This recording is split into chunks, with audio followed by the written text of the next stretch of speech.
ایک شخص آیا اور کہا یا رسول اللہ میری ماں نے حج کی نیت کی اور وفات ہو گئی، اب اگر میں اس کے لیے حج کروں تو اس کو ثواب پہنچے گا؟ تو حضور نے ایک جواب دیا جو آپ کو بڑا اچھا لگے گا۔ پوچھا اگر تیرے باپ پہ قرض ہوتا اور وہ مر جاتا اور اس کے مرنے کے بعد تو اسے ادا کرتا تو ادا ہوتا کہ نہ ہوتا؟ آپ ذرا اپنی عقل سے جواب دیجیے۔ اگر وہ ادا ہو جاتا ہے تو پھر ثواب بھی اس کو پہنچے گا۔ خادم حضرات، ایک تیسری اتنی مستند حدیث نہیں ہے مگر بڑی خوبصورت حدیث ہے کہ جنت میں ایک لو گریڈ مکان میں رہتے ہوئے ایک شخص کو بلایا گیا۔ جنت میں مکانات تھوڑے تھوڑے ڈیفرنٹ ہیں، وہ ہیں سارے خوبصورت، دنیا سے تو بہرحال بہتر ہیں، یوٹوپیا ہے۔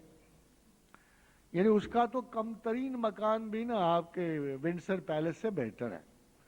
تو ایک لو ہاؤس میں رہتے ہوئے ایک شخص کو کہا، جنتی کو کہا گیا بھئی تیری پروموشن ہو گئی، تیرا بہتر گریڈ بھی آ گیا اور تیرا بہتر گھر بھی تجھے الاٹ ہو گیا۔ تو اس نے کہا میں نے تو کچھ ایسی بات نہیں کی، میں نے کوئی ایسا کام نہیں کیا، کوئی اچھا بات نہیں کی تھی، یہ کیسے ہوا؟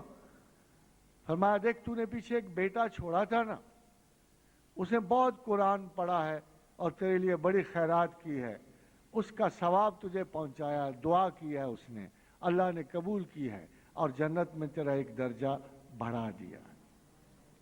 اور خواتین و حضرات، ایک آخری بات، قرآن حکیم کی روح سے اللہ تعالیٰ کہتا ہے کچھ پشیمان لوگ محبتوں میں جنت میں بھی اداس ہوں گے۔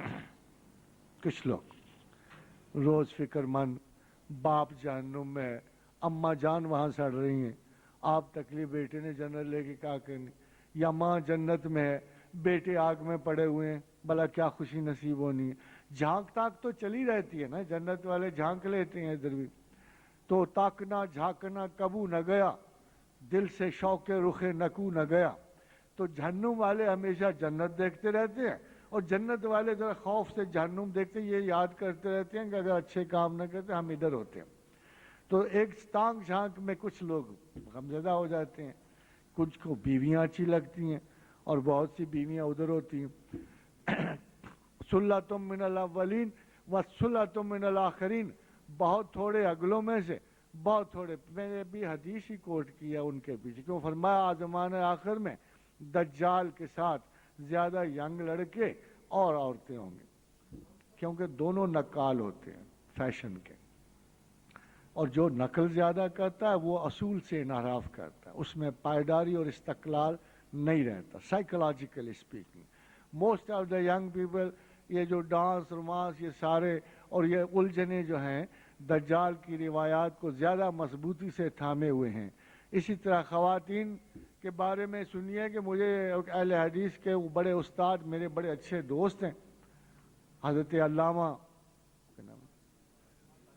ساجد میر صاحب میرے بڑے دوست ہیں، ہمارا بڑا انس ہے، اور انہوں نے میں نے ان سے ایک دفعہ کہا کہ تم نے اتنی عمر جد و جہد کی، دیکھو علامہ صاحب لوگوں کے پانچے نہ اٹھا سکے، ایک فیشن آیا اور سب عورتوں نے بھی پانچے اوپر اٹھا لی۔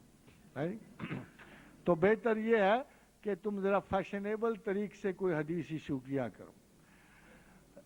تو خاتون حضرات، اسی طرح یہ ناخنوں کے مسائل کہ ناخن لگا ہوا یہ ہوتا ہے کہ ہمارا فقہ بجائے کچھ اچھے اور اعلیٰ مسائل حل کرنے کے فضول اور احمقانہ مسائل میں الجھ گیا ہے، اور علماء کے رزق اس پہ قائم ہیں کہ لوگوں کی توجہات پست ترین مسائل کو لے جاؤ اور انہیں اسلام کے بلند تر خصائل حاصل نہ کرنے دو۔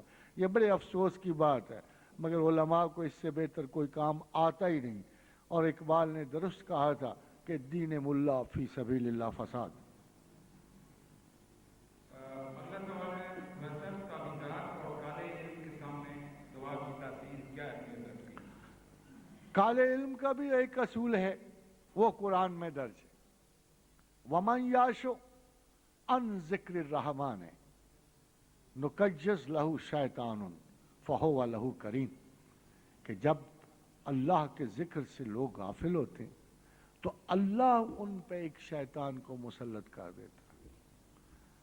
وَمَنْ يَعْشُ عَنْ ذِكْرِ الرَّحْمَنِ، کہ جو رحمان کے ذکر سے غافل ہوا،